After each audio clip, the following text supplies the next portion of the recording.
சொல்லிக்கிட்டாங்கல்ல, வா கிளம்பு போவோம். காட்சி 2 ஆர்டிஓ ஆபீஸ். இங்க நிவேதா யாரு? என் மனைவி தான் சார், அவளுக்கு தான் லைசன்ஸ் போடணும். சரி, முதல்ல 2 வீலர் ஓகேயா? ஓகே சார், என்ன செய்யணும் சார்? இந்த வண்டியில அப்படியே 8 போடணுமா? வேதா, சார் சொன்னதை கேட்டியா? கரெக்டா 8 போடணும். சரிங்க சார், சொன்ன மாதிரியே போட்டுருக்கேன்.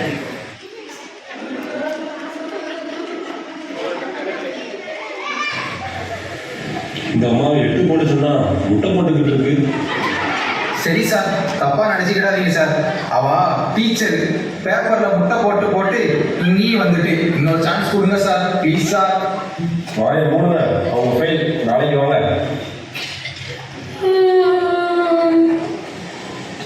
சார். அந்த 4 வீலர் மட்டும் 2 வீலரே ஒன்றும் ஒப்பேரில்லை, இதில் 4 வீலர் வேலையா? எல்லாம் என் தலையெழுத்து. சரி, இந்த காரை அந்த மேட்டில் ஏற்றி கீழே இறக்கணும், அவ்வளவுதான். ஓகே சார், இப்போ எப்படி ஏற்றி இறக்குறான்னு மட்டும் பாருங்க. ஏங்க எனக்கு பயமா இருக்குங்க, காருக்குள்ள நீங்களும் ஒளிஞ்சு உட்கார்ந்துக்கோங்க. சரியா போச்சு, இன்னைக்கு காலங்காத்தால எவன் முடிஞ்ச முடிச்சனோ தெரியல. சார் சார், நான் அந்த காரை மட்டும் ஸ்டார்ட் பண்ணி கொடுத்துருந்தேன் சார். என்னமோ பண்ணுங்க.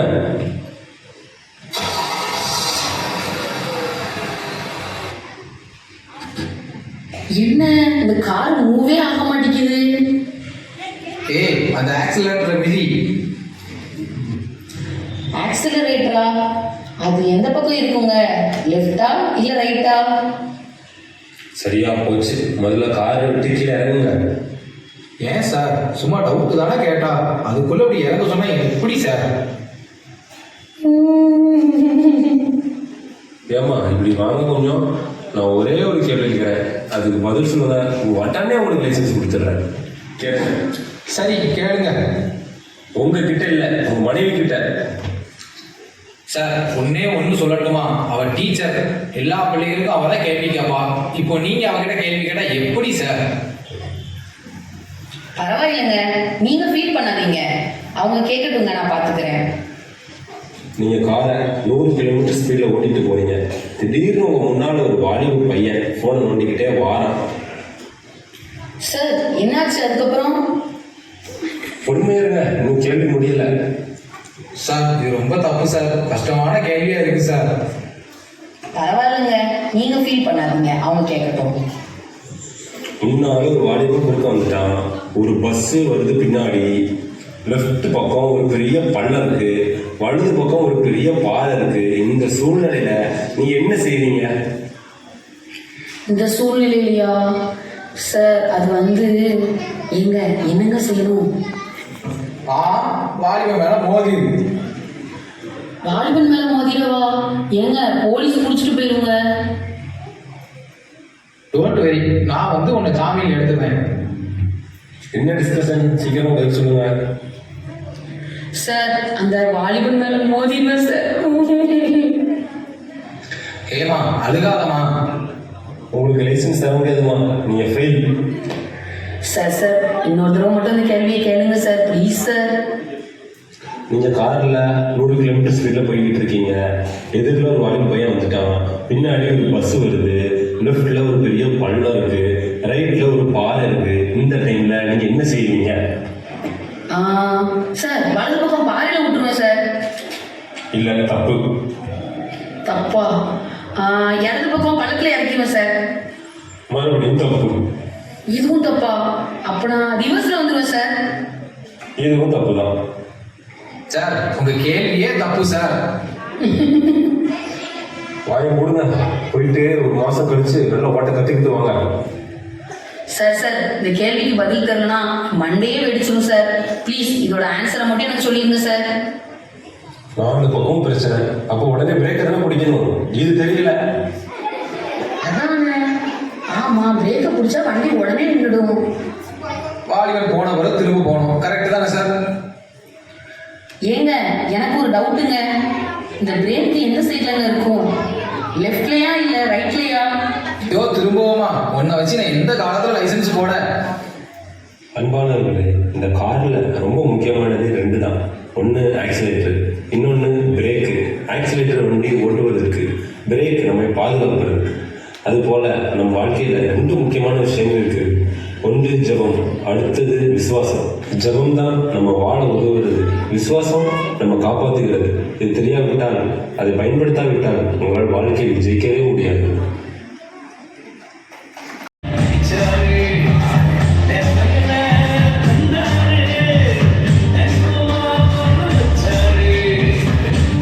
பாடிட்டேன், சத்தமே கேட்கல, கேள் சரி.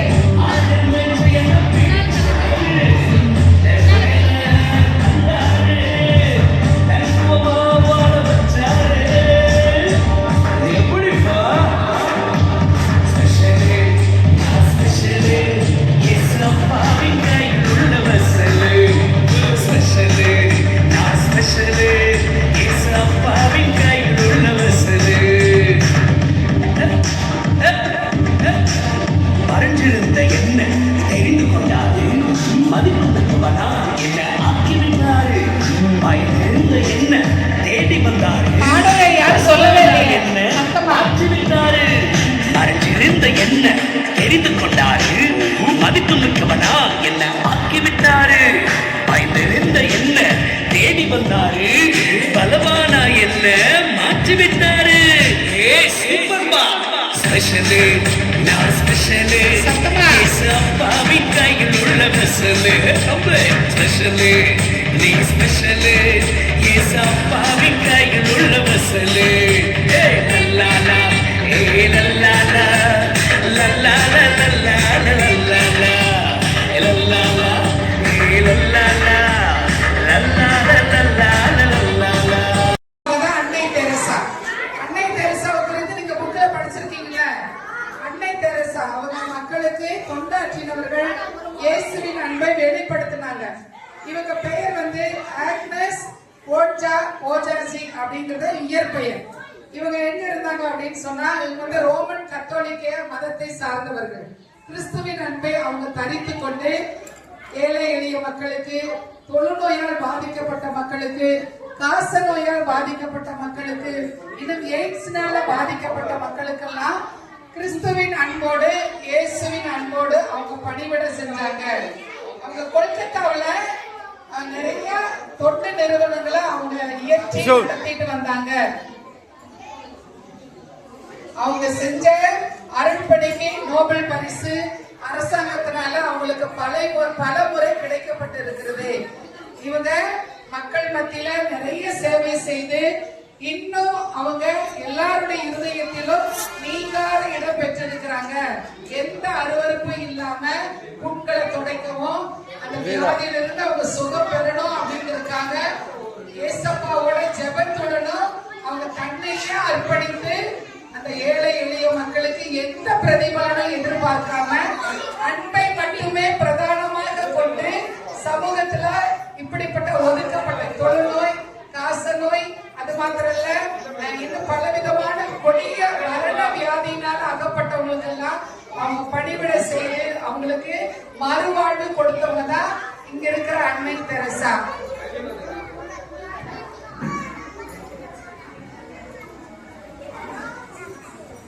காப்பாத்திட்டீங்கம்மா, ரொம்ப நன்றிம்மா. நானும் எத்தனையோ வருஷம் இந்த இருமல்ல, இந்த டிபில இருந்து எனக்கு சுகமே கிடைக்காதுன்னு நினைச்சேன்.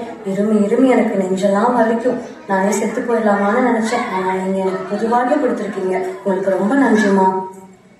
அப்படிலாம் சொல்லாதீங்க. தேவன் எனக்கு கொடுத்த கிருபையினாலதான் உங்க மேல அன்பு செலுத்தி என்னால இதெல்லாம் செய்ய முடியுது.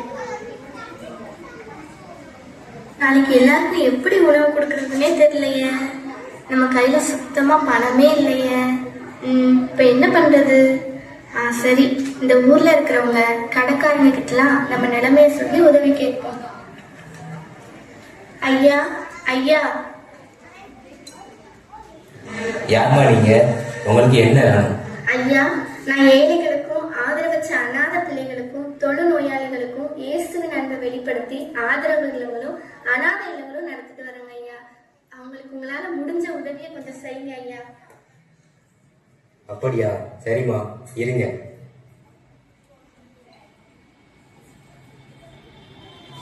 இந்தாங்க, என்னால் முடிஞ்சது. இதை வச்சு உங்க சேவையை தொடருங்க.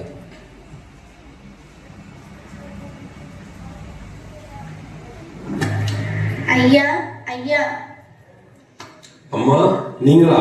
நீங்க தானே அந்த அநாத பிள்ளைங்களுக்கும் நோயாளிகளுக்கும் ஆதரவு இல்லங்கள் நடத்திக்கிட்டு இருக்கிற அன்னை தெரசா? வாங்க வாங்க, நான் உங்களுக்கு என்ன உதவி செய்யணும்? உங்களால முடிஞ்ச எந்த உதவினாலும் நான் அன்போடு ஏற்றுக்கொள்வேங்க ஐயா. இந்தாங்கம்மா, இதுல ஒரு குறிப்பிட்ட தொகை இருக்கு. இதை வச்சு ஏழைகளுக்கு உங்களால முடிஞ்ச உதவியை செய்யுங்க. அப்படியா? ரொம்ப நன்றி ஐயா. கர்த்தர் உங்களை ஆசீர்வதிப்பாராக.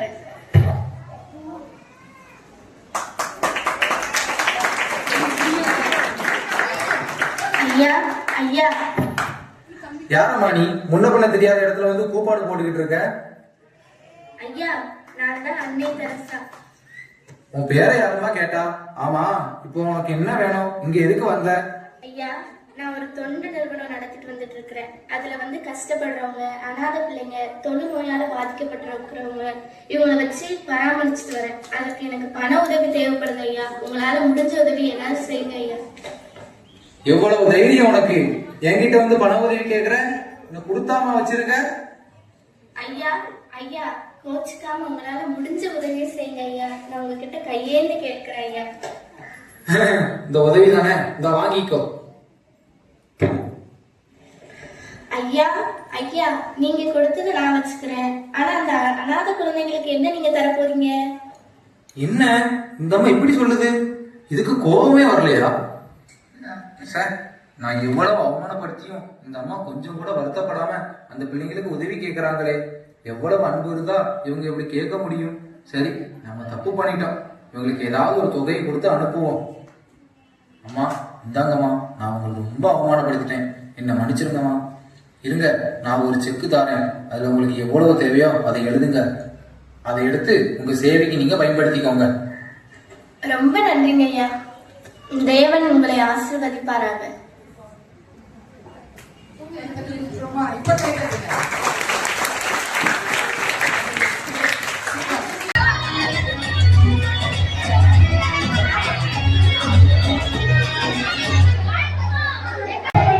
இவங்கெல்லாம் இந்த வசனத்தை மாத்திடுவாங்க. நான் ஒரு ஆளை கூப்பிடுவேன், அவங்க வந்து கரெக்டா ஆர்டர் பிரகாரம் இருக்கும். ஓகேவா? வசனத்தை ஒருத்தர் மாத்திட்டீங்க, மாத்திட்டு ஃப்ரெண்ட்ல பிள்ளைகள் காமிக்கிற மாதிரி வைங்க.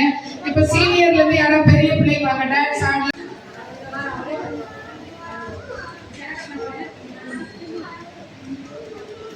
கைத்தட்டு கொடுக்கல, சூப்பரா பண்ணிட்டு இருக்காங்க. இன்னும் உற்சாகப்படுத்துறதுனா நல்லா பண்ணுவா.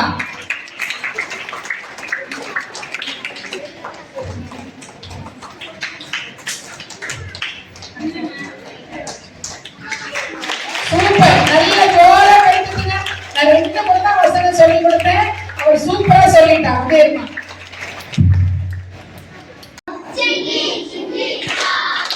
கொஞ்சி கொஞ்சி சாச்சா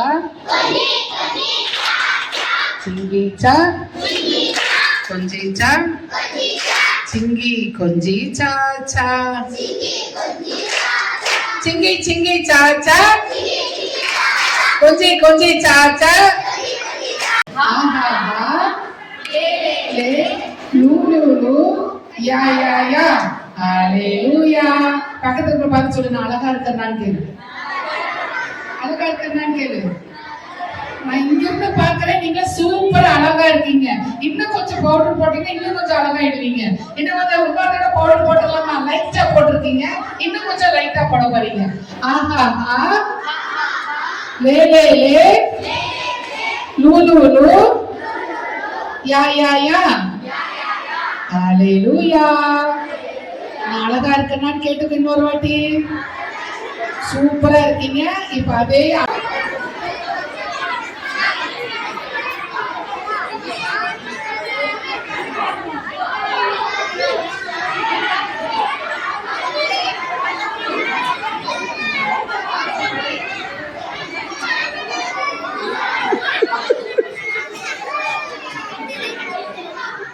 அதான் ஓடு.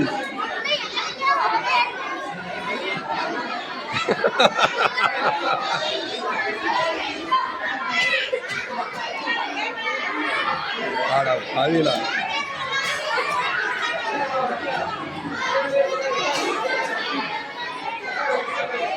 பாரு, என்ன செஞ்சு காமிச்சான் அவன்? அப்படியே செஞ்சு காமிச்சான். நாங்க எப்படி தெரியுமா செஞ்சு காமிச்சோம்? செஞ்சு காமிக்கமா எல்லாரும் கவனிங்க பாணி.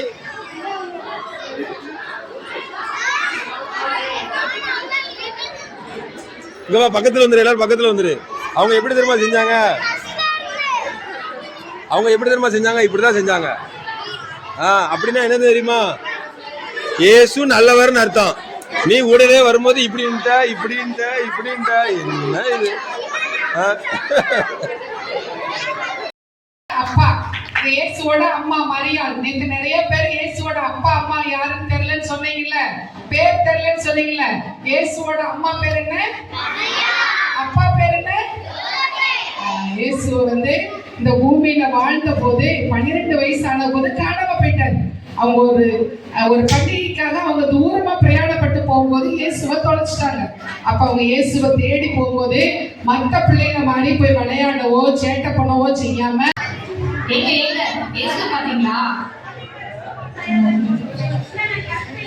என்னாச்சு?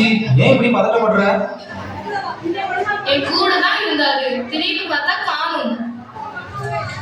நான் இயேசுவை ரொம்ப நேரம் பார்க்கவே இல்லையே. உன் கூட தானே இருந்தாரு.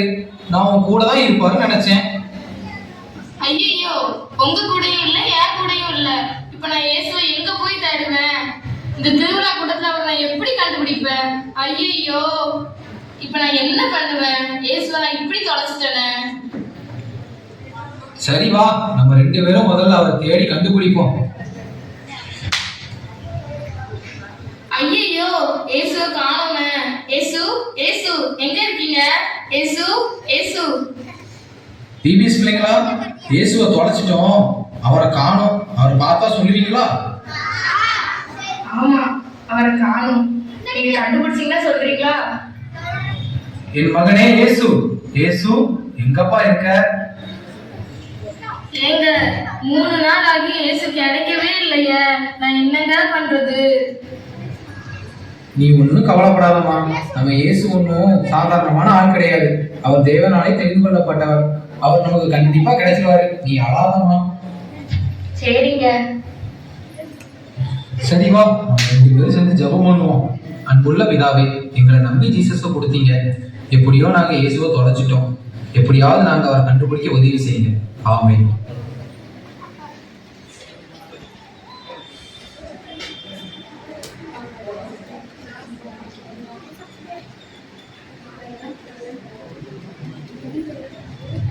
மரியாள், மரியாள், அங்க இருக்கிறது நம்ம இயேசு மாதிரியே தெரியுதா உனக்கு?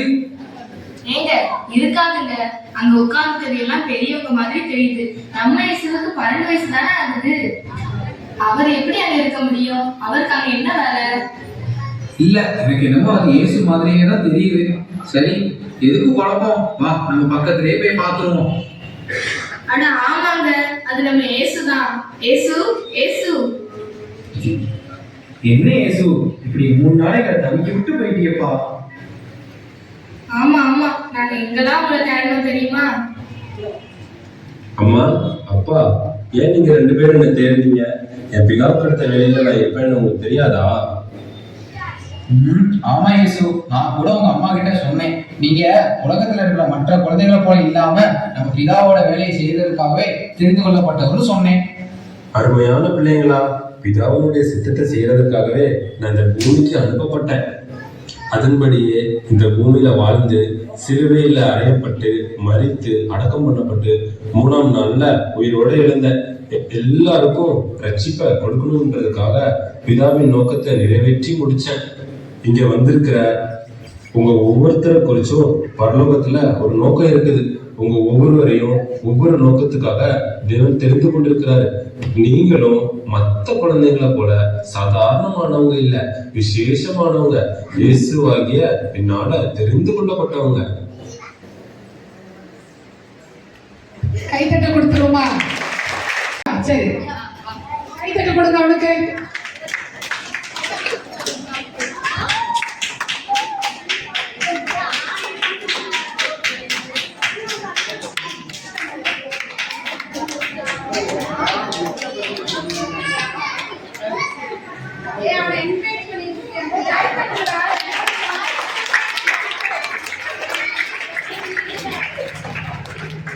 அவன் கரெக்டா செஞ்சுட்டு இருக்கானா? கரெக்டா போடுறானா செஞ்சு பாத்தீங்களா? கை தட்டி கொடுங்க. அப்ப நான் ஜோரா அவங்களாம் பண்ணுங்க. நல்லா அவன் செஞ்சு முடிக்கிற வரைக்கும் கை தட்டணும். சூப்பரா பண்ணிட்டு இருக்கான்.